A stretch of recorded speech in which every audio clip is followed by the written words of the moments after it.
Hey gang, Uncle Todd here, and got another Thanksgiving horror flick for you. I know Thanksgiving was a couple of days ago, but it's still November technically, and I'm not quite ready to go into Christmas yet. As you can see, I have my official WKRP turkey drop shirt. Everyone here in Ohio, that is like the ultimate in Thanksgiving, is watching that episode of WKRP.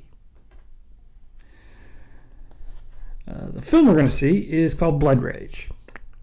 It is a slasher. This is a bona fide slasher, not a proto-slasher or post-slasher. It's slasher, made during the slasher era. It was actually filmed in 1983, but was not released till 1987.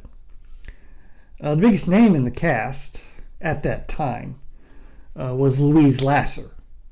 Very popular actress back in the 70s.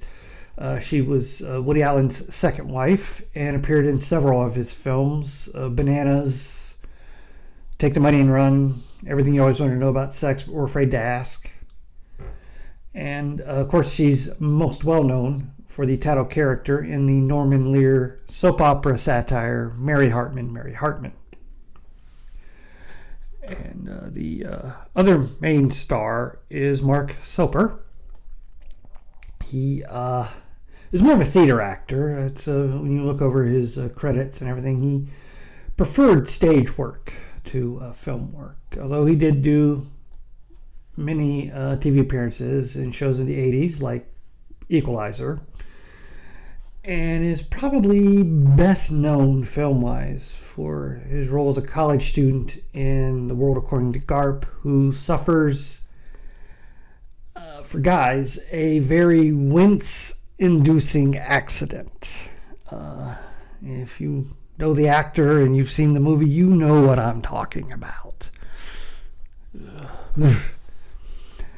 Anyway, the film opens in 1974 at a drive-in, in which, in his film debut, we get Ted Raimi.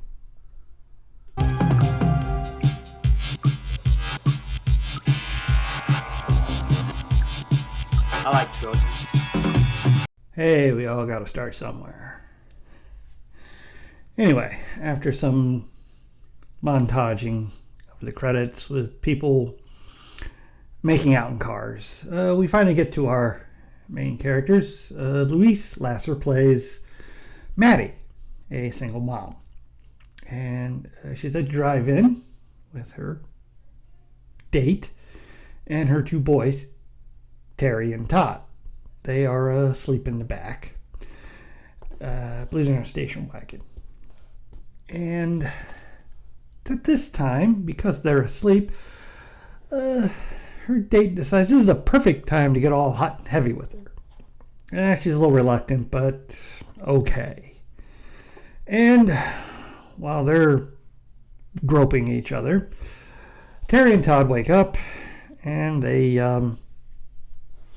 decide they don't want to stay around for that, so they slip out of the car and start exploring the drive-in. Terry finds a hatchet, and he wanders around with it until they come upon the car featuring our Trojan buyer.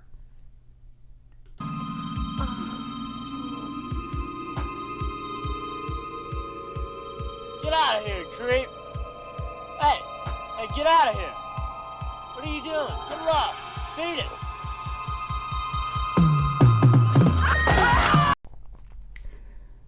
Well, needless to say, Terry kills the poor guy.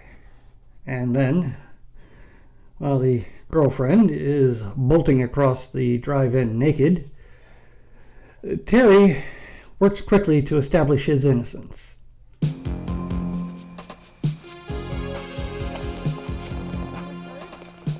Why, Mom? How loving of him. Well, unfortunately, Todd is catatonic from the incident, and so he is blamed for the murder and is sent away to an institution. We now cut to Thanksgiving 1984, in which Todd's new doctor, Dr. Berman, has been working with him, and he is starting to come out of his catatonia and is starting to remember what actually happened. Mother visits, but Maddie treats him like he's still 8 or 9.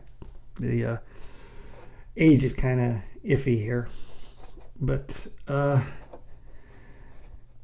and it is sad, and he throws a fit and gets sent away back to his room. Now the doctor explains that Terry might actually be the real killer, but Maddie won't hear of it. It was Todd, and Terry is the perfect son.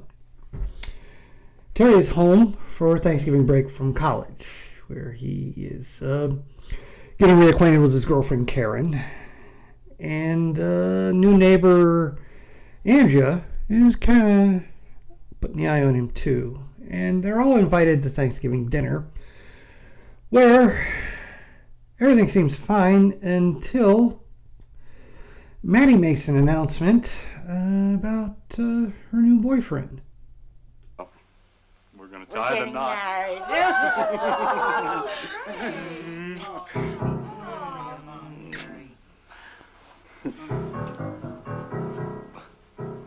Congratulations.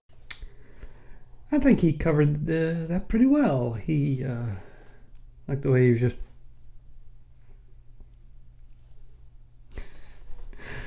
but of course, inside he's seething. About this time, I can't stand these itches I get.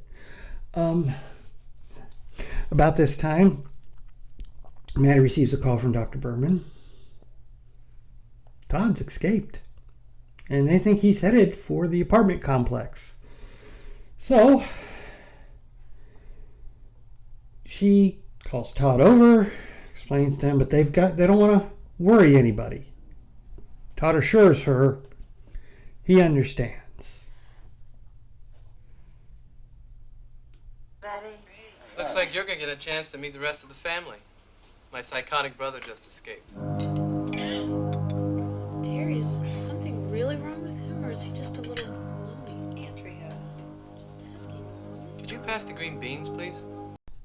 Boy, Terry's a dick. I especially liked how after he drops that bomb, she's like, could you pass the green beans, please?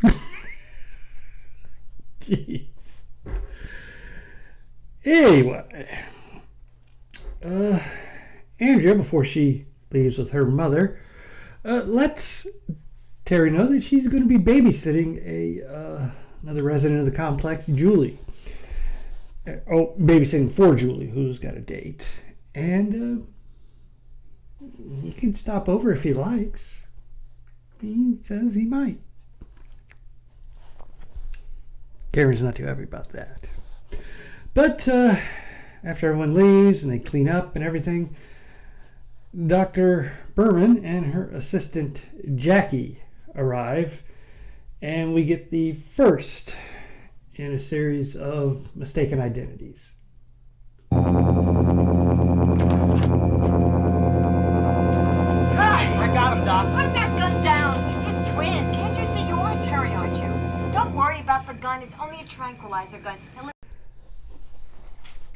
About this time, about this time the Duke boys, Brad, who is manager of the complex, he decides it's his job to help Dr. Berman and her assistant, so they go off and he explains the grounds and different aspects of the complex, and then says he'll be in his office if they need him. And he goes, telling them where it is, and then he goes to his office to wait after calling Maddie and letting her know he's at the office. Maddie starts to drink heavily and clean furiously. And Terry slips out and in quick succession takes care of all three people. Well, look what the cat brought in. That Todd never killed anybody. Yes, he did!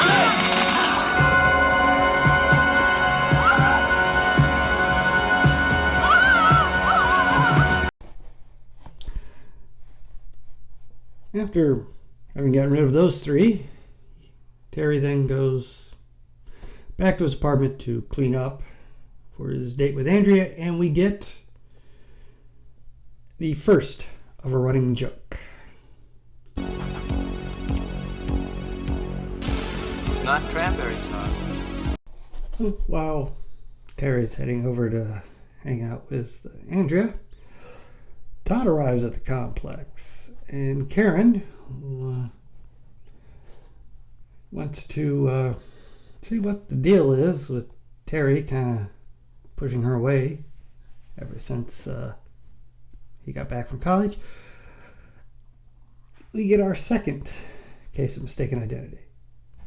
Well, Terry, come on. I wish you'd say something.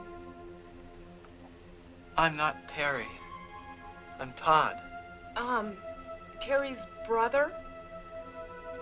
Oh my God. Thinking quickly, she makes an excuse and runs. Luckily, she runs into Greg and Artie, a couple of friends, and tells them she's seen Todd, and you know the deal. Artie goes and looks, but he can't find him. About this time, Julie has arrived back at her apartment with her date, and let's just say the hot makeout session Andrea was hoping for with Terry didn't happen. Terry seems kind of uninterested in any kind of physical contact. So they leave Julie's apartment, where they run into the other three, and after hearing about Todd being spotted, Terry goes off on his own to look for him. And the other three go to Andrea's apartment to hang out, drink, and play video games. You know, at least they're all in one place, I guess. Meanwhile, Terry doubles back to Julie's apartment. It's that kid who just left. Well, find out what he wants.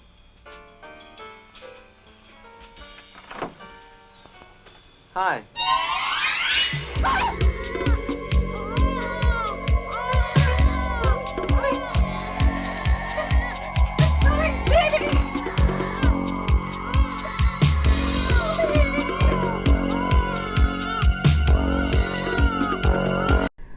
Meanwhile, Todd has found Dr. Berman's body, and he also finds she was carrying something that could become useful later on.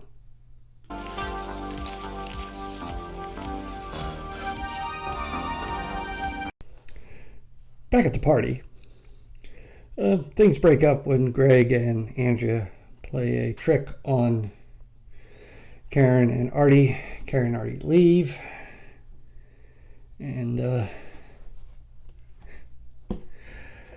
the film does one of the greatest teases ever, because Andrea's washing the makeup off for the prank, and Terry shows up, and the focus changes in the shot. Here, I'll show you.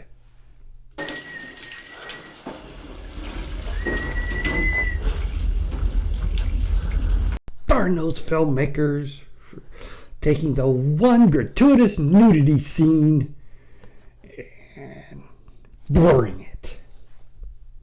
I think it's pretty clever myself.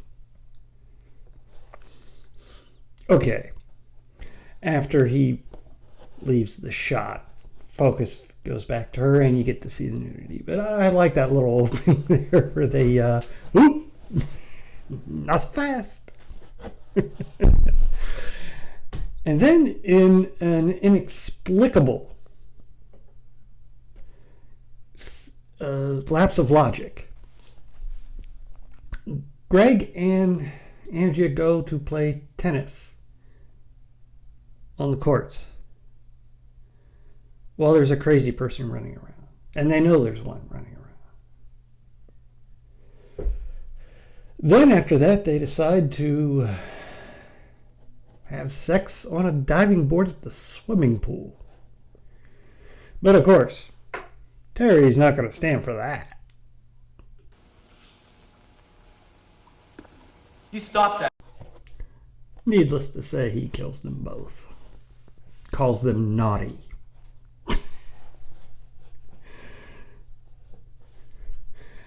I'd say they stole that from Silent Night, Deadly Night if it wasn't for the fact that that film came out or was filmed after Blood Rage.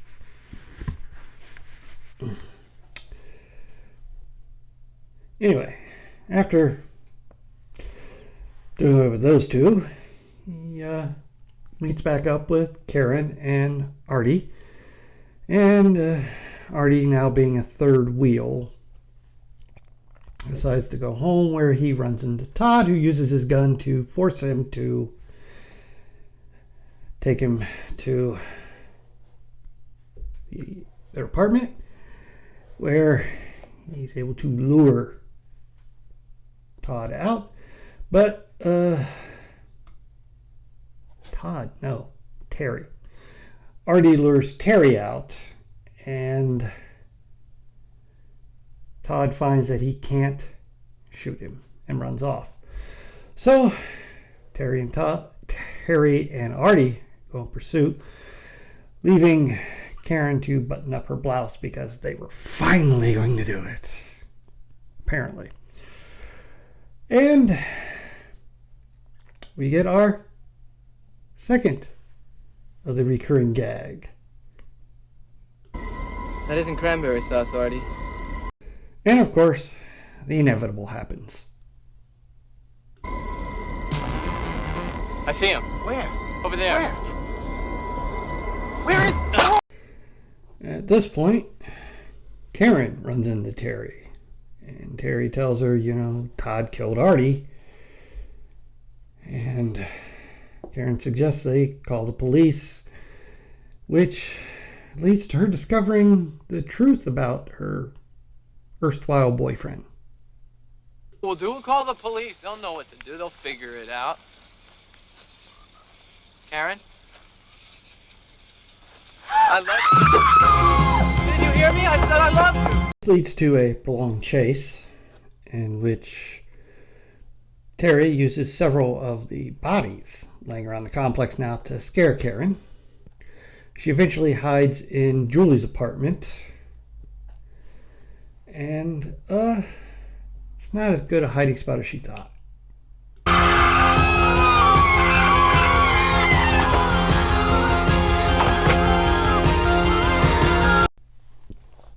Thankfully, Karen gets away with the baby that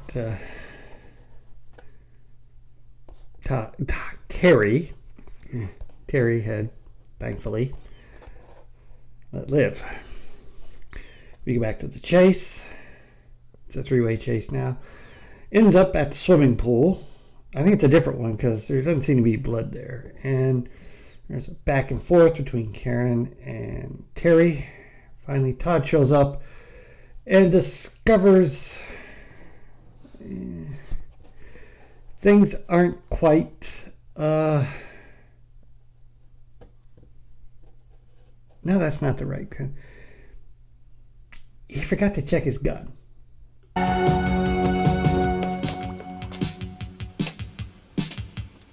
What, are you going to try and shoot me again, Todd? I'll kill you. I swear I'll kill you. This leads to the inevitable fight between the two of them, and they end up in the pool struggling with each other. While this has all been going on, Maddie, remember her? She's been frantically calling the office to get a hold of Brad, and she's getting more and more neurotic and upset as the night's gone on. And so finally, she visits the office and finds his body. She freaks. Brad had a gun in his office, and she takes it. And hearing the commotion in the swimming pool area, she heads there and decides to kill Todd and end this once and for all.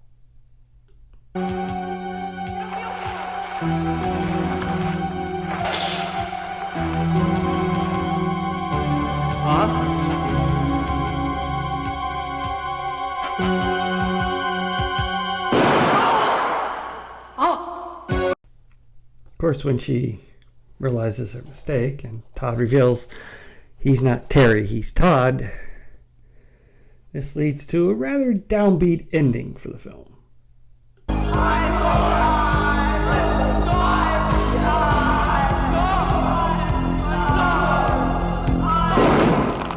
This is a great slasher. And unfortunately, because it was released after the main heyday of the slasher film, which was pretty much 1980 to 83, when the bulk of the slashers came out, and redundancy had started to set in on plots and things.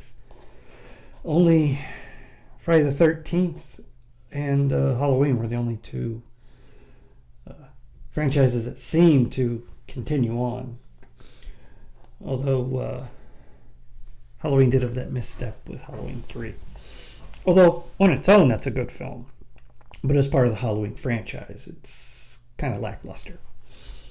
But this film, I really enjoy. I think it's a top-notch little slasher. Got an amazing performance from Mike Soper, who clearly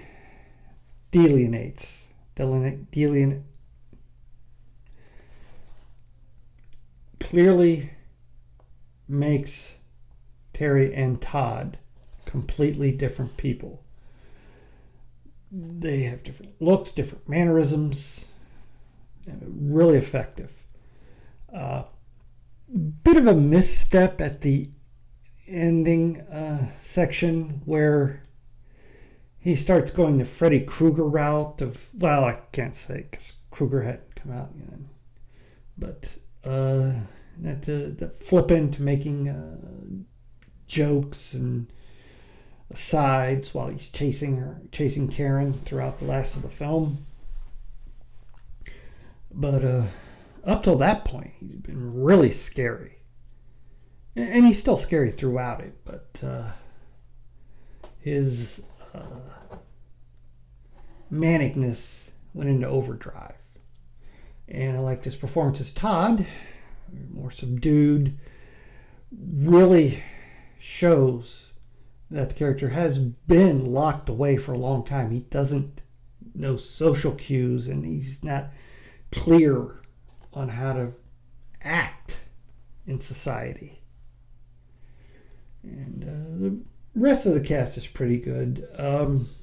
The only other standout, of course, is Louise Lasser, who just continues to degrade personality-wise as the film continues. And she starts drinking heavily, and she obviously had some problems before the murder, the original murder in 1974, and it's just this stress of this whole thing just caused her to just completely deteriorate.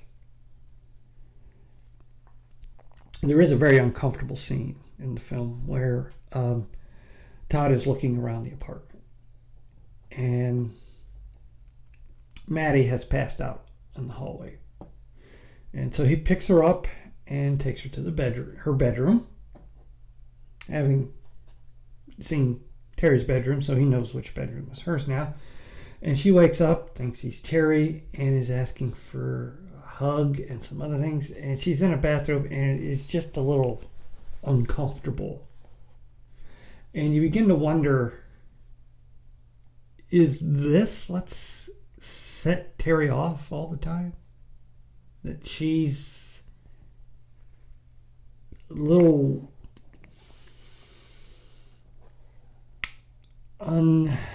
inappropriate around him and with him? Don't know. It's an interesting subtext.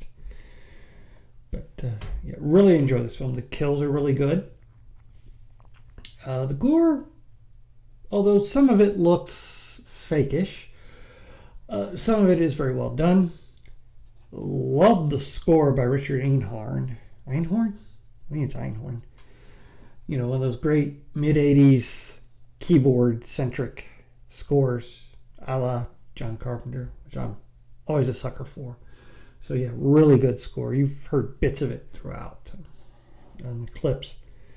And it's sad that it's such an overlooked film and isn't up there fan-wise with like My Bloody Valentine, and Prom Night, and Terror Train, you know, some of the Canadian filmed ones from the early 80s, because I think it would have been a standout. Well, that's all I've got to say about Blood Rage. Please hit like, share, and subscribe, and stay after the credits for my favorite scene.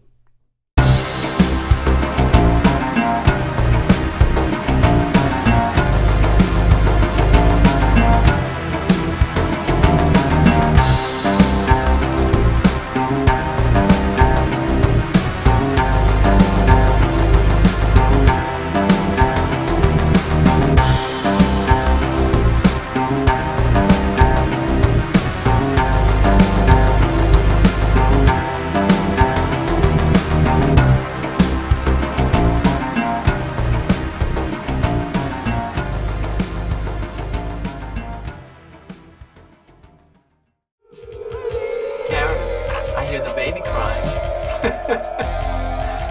We're alone now.